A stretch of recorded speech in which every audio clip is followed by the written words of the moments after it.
ஆன்மீக நண்பர்கள் அனைவருக்கும் என்னுடைய அன்பான வணக்கங்கள். தை மாத ராசி பலன். தை பிறந்தால் வழி பிறக்கும் என்பது புகழ்பெற்ற பழமொழியாகும். இந்த பழமொழிக்கேற்ப தை மாதம் பிறக்கும் போது சில ராசிக்காரர்களுக்கு அதிர்ஷ்டம் கொட்டப் போகிறது. உழவு தொழிலுக்கு மரியாதை செலுத்தும் உழவர் திருநாள் தை மாதத்தின் முதல் நாள்.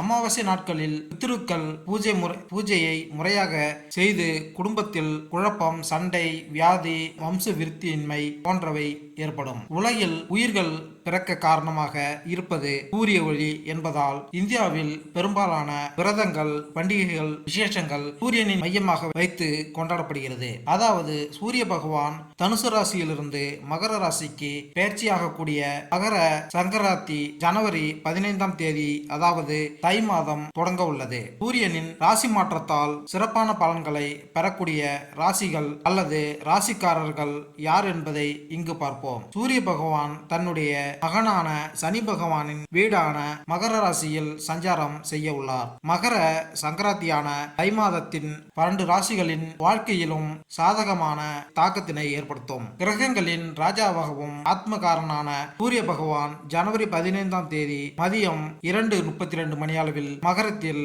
பயிற்சிக்கு இடம்பெயர உள்ளார். அடுத்து எந்தெந்த ராசிக்காரர்களுக்கு அதிர்ஷ்டம் கிடைக்கும் என்பதை தெரிந்து கொள்வோம் வாருங்கள். தை பிறந்தால் வழிபிறக்கும் என்று கூறுவார்கள். இந்த நிலையில் தமிழர் திருநாளாம் பொங்கல் பண்டிகையை முன்னிட்டு 12 ராசிகளுக்கான பலன்களை இங்கு பார்ப்போம்.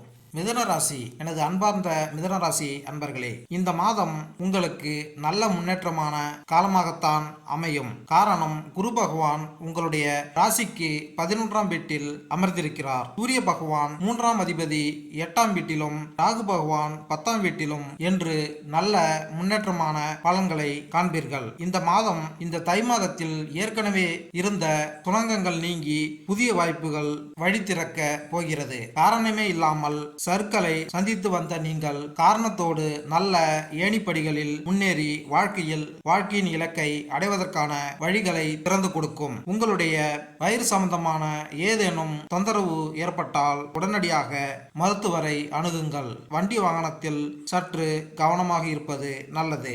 நீண்ட நாட்களாக திருமணத்திற்காக காத்திருக்கும் நீங்கள், நல்ல திருமணத்திற்காக காத்திருப்போர் திருமண வாய்ப்புகள் இல்லம் தேடி வரப்போகிறது. அனைத்தும் உங்களுக்கு சுபமாக முடியும். மேலும் இந்த வீடியோ உங்களுக்கு பிடித்திருந்தால் லைக் பண்ணுங்க, கமெண்ட் பண்ணுங்க, மறக்காம சப்ஸ்கிரைப் பண்ணுங்க.